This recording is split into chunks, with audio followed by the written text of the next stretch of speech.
My name is Serena Vale, 28 years old. I handed my brother a sealed envelope at our family's Christmas exchange and told myself to keep my mouth shut no matter what happened. Inside was rent, 3 months covered, $2,400 in crisp hundreds, no card, no sermon, no strings. I'd sorted the stacks with paper clips the night before, the way you fold bandages before stepping into a battlefield you swore you wouldn't enter again. Jake didn't even look curious. He tore the seal lazily, like he already knew a gift from me wasn't worth rushing. When the bills fell into his palm, a quiet murmur rippled through the room. He raised his eyebrows, held the cash up like a prop, and said loud enough to reach the kitchen, "Tries to compensate for the fact that she's not needed by this family." A beat, and then it hit. Laughter, real, full-throated. My dad clapped like he'd just heard a punchline. Mom giggled and covered her mouth. Aunt Sharon wheezed. Somewhere in the din, someone muttered, "Savage," like it was a compliment. No one said thank you.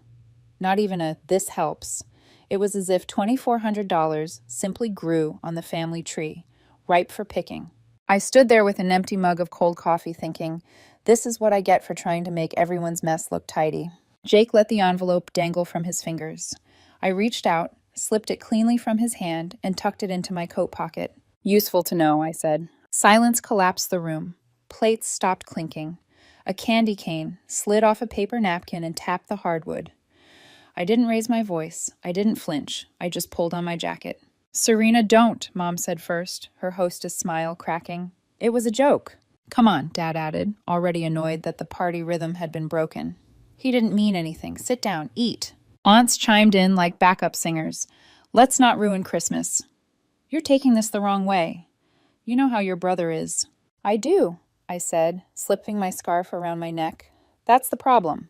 What they didn't see was the ledger I'd been keeping in my head for 2 years. Not the dollar amounts.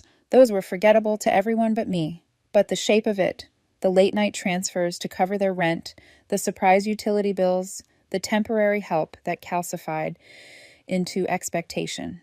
There was always a reason Dad couldn't work yet, and Mom needed just a little bridge.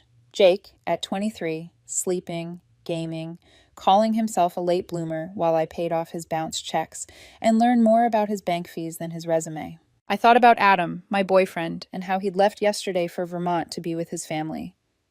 "Come with me," he'd said, but I'd felt obligated to show up here instead, to play the reliable daughter in a house that laughed when I tried to help. His mom had even texted me a photo of a pie cooling on their windowsill with a note, "Wish you were here." It wasn't dramatic love. It was ease. It was what mine never had. And then, like a chill that chooses when to enter, I remembered a DM Adam's ex-girlfriend had sent me a week ago. "A hope you and Adam have a cozy holiday," with a smiley face that looked like it was carved from ice. We weren't friends. Not really. Just a ghost hovering at the edges of his life, liking old photos and occasionally planting a little seed that said, "I still exist." Mom tried again, brittle and bright. "If you could just—" "This is the last month I'm paying your bills," I said, simple as laying a card on a table. "Starting next month, Jake figures out his rent. I'm not the family banker anymore." The shouting picked up fast, strings swelling beneath a solo. Dramatic. Overreacting. It was a joke. Grow thicker skin. I didn't argue. I didn't explain that I'd been subsidizing their adulthood for so long, I'd forgotten the sound of my own. I didn't tell them I'd been hiding receipts from Adam because shame grows in quiet pockets. I didn't say I was tired of being a function, an ATM with mascara. I opened the front door. Cold air poured in, honest and unperfumed. Behind me, Dad's voice hardened. "So you're just going to let your family drown?" "I didn't throw anyone in the water," I said. "I'm just not going to be the raft." I stepped out without slamming the door. The quiet click was louder. The fallout started before I'd pulled into my driveway. Missed calls, stacked like bricks. Mom's voice notes arrived first, the performance monologue I knew by heart. "You embarrassed your brother on Christmas. We've been through a lot. You've always been the one we could count on." She skipped the parts about the envelope and the insult, neatly editing the narrative so I was the problem for reacting. I let it sit, the way you let a pot boil over and then just turn off the burner. By day 2, the script shifted tone. A text from Mom, "Your dad is trying to talk to you like a man. Don't shut him out." I stared at the phrase, "like a man," until the words unraveled. Power, repackaged as perspective. "Fine. Come to dinner," they said. We'll talk. No yelling. Just family. I said yes because I've learned the fastest way to end a conversation is to let it finish itself. When I showed up, Jake was hunched over his phone, thumbs twitching, a creature from the land of unread job postings. Mom staged normalcy, bustling between the kitchen and the dining table as if this were Thanksgiving, not a damage control meeting. Dad tried small talk about the stock market, the punchline of the century since I'd paid their electric bill 3 months straight. After dinner, Dad cleared his throat and started a speech on perspective, how money complicates things, how he was sorry if it got out of hand. Then the pitch surfaced, smooth as butter. If you could just help us through February, we'll be sorted. He had a lead on a job. Jake might take a course. Bad timing, that's all. There it was, the belief that my love was measured in bills, that I could be coaxed into one last transfer if the story was sentimental enough. I told them it wasn't about one envelope. I told them about 2 years of bailing out a boat everyone else kept drilling holes into. What did I get for it? Mockery, dismissal, a family chorus laughing at the only person in the room who had learned to swim. Jake didn't look up until I finished. Nobody asked you to, he muttered. I laughed once, because the truest things sometimes sound like jokes. You had the luxury not to, I said. I stood, set my house key on their hallway table like a small silver period, and told them they had 30 days to figure out how to function like adults. Mom cried softly. Dad looked offended that I dared to end the meeting without a handshake. Jake resumed scrolling. On the drive home, the road was a black ribbon, and my thoughts were clean for the first time in months. Adam called to say his nieces had demolished a gingerbread house and that his dad wanted me to fix a wonky shelf in the garage when I visited next. They're excited you're coming for New Year's, he said, warm and easy. I could hear voices in the background, overlapping, ordinary, uncoiled from need. He didn't ask what happened at my parents'. He just listened to the shape of my breathing and said, I'll pick you up from the airport. We'll handle everything else after. When I got home, I placed the sealed envelope on my kitchen counter and turned off the overhead light. The room went soft, shadowed, honest. My phone buzzed again. A notification from social media. Adam's ex had liked an old photo of his from last fall, the one where he and I were laughing, out of focus, a little blurred at the edges. It was nothing and a message at the same time. I let it sit and didn't bite. If there was a test coming, I would pass it by doing nothing at all. I slid the envelope into a drawer I rarely opened and locked the door behind me, the key turning with a small, decisive click. Some breaks are loud. Mine wasn't. It was the sound of stopping before you shatter. The next morning, the fallout sharpened. My phone lit up like a pinball machine, missed calls stacked on top of unread texts. Mom's voice notes came first, her talent for guilt, unspooling like a script she'd memorized. You embarrassed your brother on Christmas, Serena. You know he's sensitive. This family has been through so much. We've always counted on you. She never mentioned the envelope, never mentioned the insult. She edited me out of the story until only the overreaction remained. I let it all sit unread. By day 2, the tone changed. A text.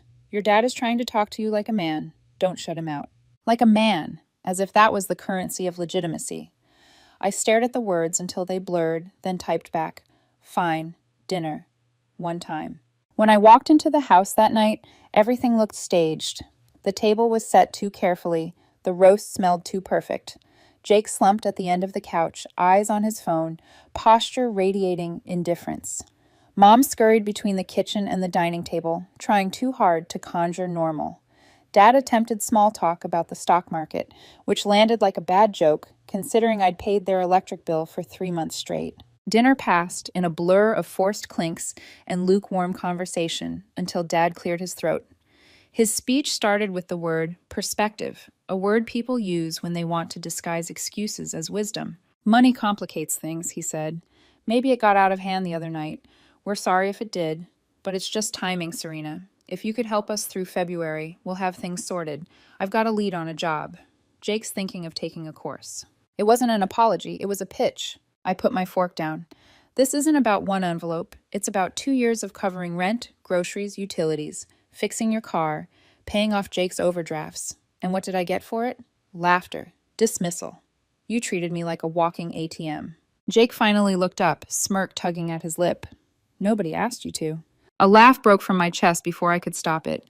That's the luxury you had, Jake. You never had to ask. You knew I'd do it. I stood, slid my house key onto the hallway table, and said, "You've got 30 days. After that, you figure out how to function like adults." Mom's eyes welled instantly. "Serena, don't do this." Dad leaned back, jaw tight. "You're overreacting." Jake returned to his phone, already scrolling. I left without a goodbye. The door clicked shut, and for the first time in years, it felt like I'd drawn a line no one else could cross. On the drive home, Adam called. His voice was warm, steady. "My dad says the shelf's finally fixed thanks to you. You've got fans in Vermont." In the background, I heard laughter, the kind that doesn't cut anyone down. He didn't ask about my family. He just said, "Come here for New Year's. Let them stew. You deserve peace." Peace. I wasn't sure I believed in the word anymore, but the way he said it made me want to try. The next week brought silence, the kind designed to gnaw at you, to make you wonder if you'd been too harsh. I filled the quiet with work, with laundry, with scrolling through photos of Adam's family's Christmas feast. His mom had baked pies. His nieces had smeared frosting on their cheeks. They looked messy, loud, alive. Then the text resumed. "Rent due in 5 days. Please send what you can." I Venmo'd them Waller, caption, "More than I can afford." The message sat there like a tiny dagger. It wasn't about the dollar.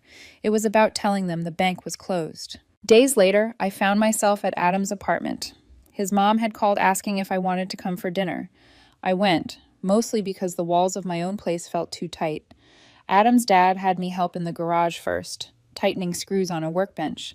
He handed me a beer afterward and said, "Good hands. Patient. That's rare." Dinner was nothing special. Meatloaf, salad, mashed potatoes. But it was the first time in weeks I felt like a person instead of a utility. They asked about my job, my hobbies, the music I liked. Adam's mom laughed when I said banana bread was my weakness. 2 days later, she dropped off a loaf at Adam's place with a note. "Made too much. Thought of you." It wasn't grand, it wasn't dramatic, it was human. That night, I scrolled Instagram before bed and saw a like from Adam's ex-girlfriend on one of his old photos. It was from months ago, one where he and I were laughing at a fall festival, blurry and unposed. She didn't comment, just tapped like. And it felt like she'd thrown a pebble against my window to remind me she was out there, watching. I set my phone down, told myself it was nothing, told myself Adam was here, with me, and that mattered more. New Year's Eve came. Adam's family invited me to their cousin's brunch the next morning. I expected stiff smiles, the polite tolerance of strangers. Instead, they pulled me into conversation about bad first dates, travel disasters, favorite desserts. Nobody asked me for money. Nobody mocked me for giving. Midway through the laughter, my phone buzzed under the table, a text from Jake. "Can you spot me $400 for a new TV? Ours is busted." No greeting, no apology, just a demand. I sent him $1. Caption, "Should be plenty." He never replied. The silence after wasn't sharp this time, it was cleansing. January came, and with it, something unfamiliar. Stillness. My family's noise had always been background static. Without it, I could hear myself think. Adam's mom started texting me recipes. His dad asked if I'd help him fix shelves at his cousin's place. His sister dropped by unannounced with extra coffee. They weren't using me, they were including me. But I also knew storms never stay gone. My family's quiet was too clean, too careful. It was the kind of pause that comes before thunder. One evening, a knock at my apartment door proved me right. My dad. No text, no warning. Just him, standing in a thin windbreaker against the January chill. He didn't wait for an invite. He stepped inside like he still had the right. "Serena," he said, standing in the middle of my living room. "We need to talk. It's serious." He didn't sit, didn't look at me, just got straight to it. 2 months behind on the house. Mortgage company calling. Final notice taped to the door that morning. They needed $8,000 to stop foreclosure. I didn't answer right away. He filled the silence with justifications. Looking for work, disability case still pending, Jake going through something. I asked one question. "Where's Jake right now?" He looked at the floor. In his room, playing something, of course. Then he looked up, desperation carving lines in his face. "We haven't always shown it, but we appreciate everything you've done. This isn't easy to ask, but if we lose the house, your mom, she won't survive it." I shook my head slowly. I'm sorry, I really am, but I'm not loaning you anything. Not $8,000. Not $800. Not eight. He stared at me, eyes narrowing, like he couldn't compute the refusal. So that's it? You're just going to let your family drown? No, I said. I didn't let anyone drown. I was the one you all clung to while you refused to swim. I'm done being the life raft. His jaw clenched. Then he said the thing that made the air turn brittle. I should have known you'd turn your back when things got hard. I opened the door and held it wide. Get out. He left without another word. The next day, Mom sent a group text. A crisis plea, thinly veiled. Hi, family. We're in a bit of trouble and trying to raise funds to save the house. Anything helps. God bless. I read it 3 times. No accountability, just performance. A few relatives chimed in with token offers. $100 here, prayers there. No one asked why Jake, fully grown and unemployed, wasn't selling his sneakers or his gaming rig. 3 days later, Jake texted me. Hey, things are bad. I'm selling my PC and trying to scrape what I can. Can you help cover the rest? You'll get it back, I swear. I replied with one word. No. His response was instant.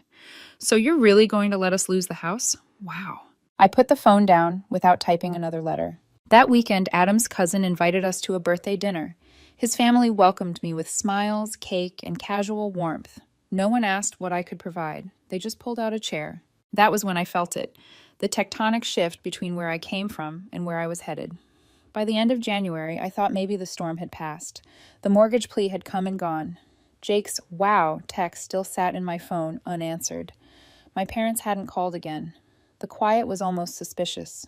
Then one morning, my phone buzzed with a link. No greeting, no explanation.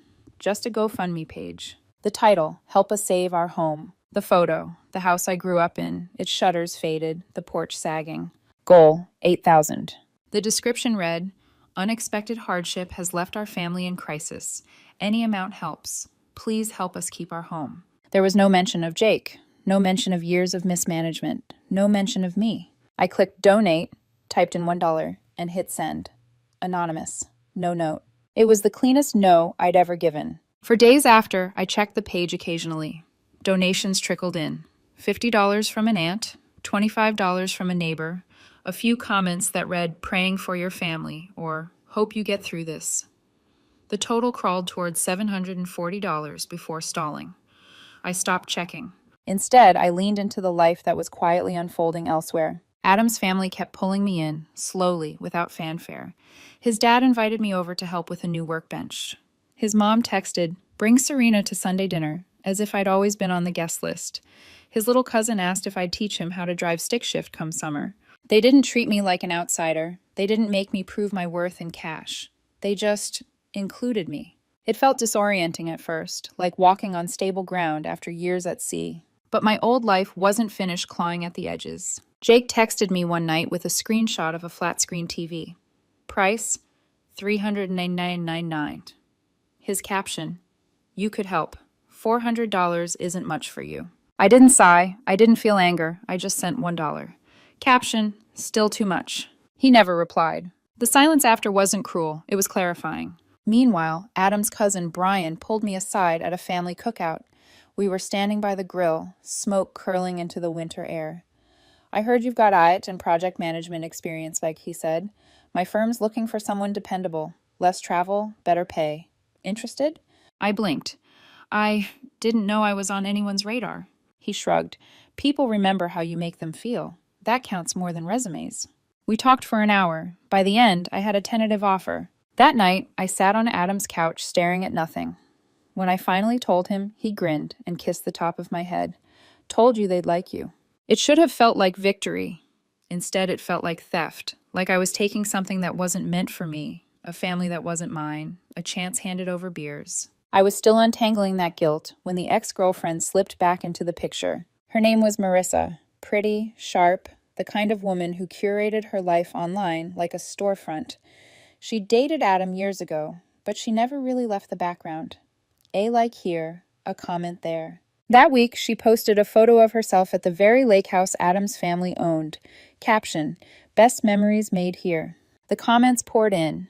Inside jokes, tagged cousins, even Adam's aunt chiming in with a heart emoji. I felt the sting, quiet but undeniable. When I showed Adam the post, he rolled his eyes. She's always been like that. She wants attention. Don't give it to her. I nodded, but my chest felt heavy. Because what if his family still saw her as part of the picture? What if I was just a placeholder until the nostalgia got strong enough? The doubt simmered through the weekend. At brunch, Adam's aunt asked me casually how work was going. Then she added, "Marissa said you're in between things right now. Must be stressful." The words hit me like a dart. I kept my smile pinned in place, but my mind spun. Marissa had been talking about me to his family, undermining me with that subtle, careful poison. Later in the car, I told Adam. His jaw tightened. "She doesn't know anything about you. I'll handle it." I wanted to believe him, but part of me couldn't help wondering if poison, once poured, ever really goes away. Back at my apartment, I scrolled through my old messages again. My mom's pleas, Jake's barbed demands, my dad's silence. It all felt like a pattern, a cycle of people taking, twisting, rewriting. And now, even here, in this family that had offered me warmth, a ghost from Adam's past was trying to rewrite my role. I closed the threads, deleted them one by one. I wasn't going to fight on two fronts anymore. Adam's voice broke the quiet. "Hey." He handed me a mug of tea, warm and steady.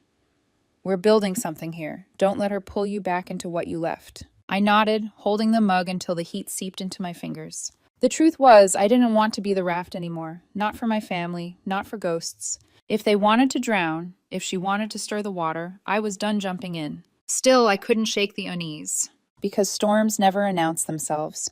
They build quietly while you convince yourself you're safe. February blurred into March, and for the first time in years, I didn't wake each day braced for the next demand. My family's noise had quieted to a hum. Jake hadn't texted since the TV stunt. My mom's group messages had gone silent. Even my dad, usually the one to show up at my door when desperation peaked, stayed away. It should have felt like freedom. Instead, it felt like standing in the eye of a storm. One night after work, I walked into my apartment and found Adam sitting at my table, sleeves rolled, papers spread. "Brian's firm sent the contract," he said, tapping the folder. "It's good, Serena. You should take it." I slid into the chair opposite him, eyes scanning the lines. Higher salary, less travel, flexibility. Everything I thought I'd never be offered. "Do you want it?" he asked. "I think so," I whispered. "It feels stolen." "Not stolen," Adam corrected softly. "Earned. You've carried everyone else for years. It's your turn." His certainty steadied me. I signed. That weekend, Adam's family hosted a cookout to celebrate. I showed up expecting polite applause, maybe a toast. Instead, they greeted me with ribs, laughter, and easy questions. No one mentioned money. No one reminded me of past failures. They just raised glasses. Adam's dad clinked his beer bottle against mine and said, "To Serena, for knowing when to walk away and when to start again." The words landed deeper than I expected. I smiled, said thank you, and for once didn't feel like I was being measured. But shadows have long arms. A few days later, I noticed a missed call from my mom. No voicemail. Just the call, sitting on my screen like a thorn. The next morning, a text. "Can we talk? Nothing bad. Just talk." For a second, old instincts flared, the urge to smooth it over, to make things easier. Instead, I forwarded it to Adam. His reply came instantly. "Your life's quieter now. Keep it that way." He was right. But the ghost didn't just come from my side. At Adam's cousin's baby shower, I caught Marissa's name floating in the kitchen chatter. His aunt leaned close, voice syrupy. Marissa always used to help with the decorations. She had such a knack for it. Her eyes slid to me, waiting for a reaction. I kept my smile fixed, but inside, fire burned. This was how it worked. Small, careful comparisons. The X woven back into conversations until she felt inevitable. That night, I told Adam, his jaw tightened. "She's playing games, but I don't care about her. I care about you." "Do they know that?" I asked. "They will," he said, eyes steady. The next weekend at his family's lake house, Marissa showed up. Not invited, not expected, but somehow there. She slipped in with practiced ease, hugging cousins, laughing too loudly. When her eyes landed on me, they flicked over my outfit, my posture, everything, before softening into a sweet smile. "Serena, right?" she said, as if she hadn't liked half my boyfriend's old photos in the last 6 months. "Adam and I used to love it here. Best memories." The air around us tightened. I braced myself for Adam to hesitate, to let her words linger. Instead, he stepped closer, arms sliding naturally around my waist.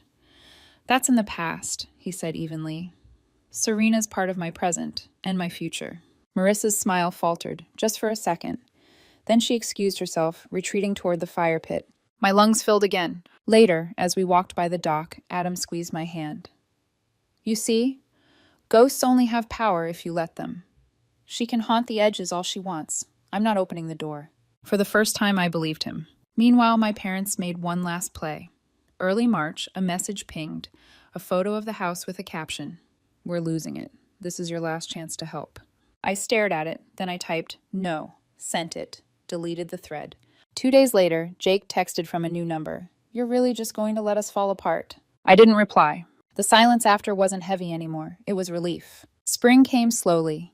Daffodils sprouted near the sidewalks. Children shouted in the park. And I realized months had passed without a single bill tied to my name that wasn't my own.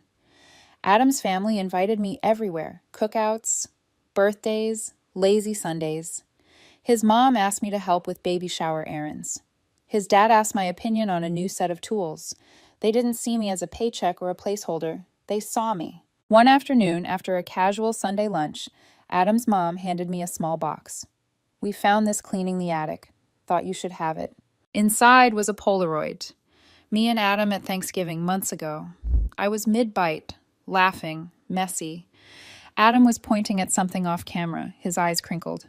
We kept it, she said softly, because that's the day we realized you fit in. Tears stung my eyes before I could stop them, not because of the photo itself, but because someone thought to remember me, to frame me in a moment I didn't even know mattered. I placed the box on the shelf in my living room, next to a plant Adam swore wasn't dying. Every time I walked past, I felt the quiet weight of being seen. Weeks later, as we sat by a fire at the lake house, Adam leaned in. Do you miss them? I thought about it longer than I expected. Not because I didn't know the answer, but because I finally understood the real question. I miss who I hoped they'd be, I said, but that version of them didn't exist. I was just too close to see it.